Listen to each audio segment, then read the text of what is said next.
लिखा है मत्ती अध्याय 18 वचन 3 में, यीशु ने उनसे कहा, मैं तुमसे सच कहता हूँ कि जब तक तुम ना फिरो और बालकों के समान ना बनो, तुम स्वर्ग के राज्य में प्रवेश नहीं कर पाओगे।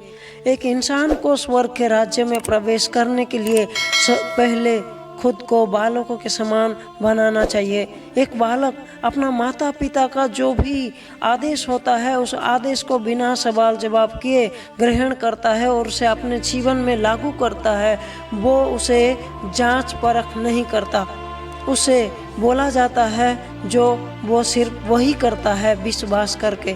ठीक वैसे ही एक विश्वासी को प्रभु का जो वचन है उस वचन को बिना सवाल जवाब किए अपने अंदर बिठा लेना चाहिए और उसे अपने जीवन में लागू करना चाहिए। तब जाके एक इंसान स्वर्ग के राज्य में प्रवेश कर सकता है। आप में से बहुत से लोग सुने होंगे और देखे भी होंगे, आजकल का जो इंसान है जब उसका आयु 60-65 साल या फिर 70 साल हो जाता है, उसके अंदर चिड़चिड़ापन आ जाता है। वो बातों बातों में चिड़चिड़ापन, उनका जो स्वभाव होता है वो प्रकट होता है। अगर ऐसा स्वभाव नूह के पिता हनोक में होता तो क्या वो परमेश्वर के योग्य बन पाता? लिखा गया है उत्पत्ति उसका 5:23 और 24 में, इस प्रकार हनोक की आयु कुल 365 साल की हो गई। हनोक परमेश्वर के साथ साथ चलता था, फिर वो लोप हो गया क्योंकि परमेश्वर ने उसे उठा लिया। नूह का पिता जो हनोक था, वो हनोक नूह के जल प्रलय से पहले उठा लिया गया क्योंकि उसके अंदर परमेश्वर का स्वभाव था।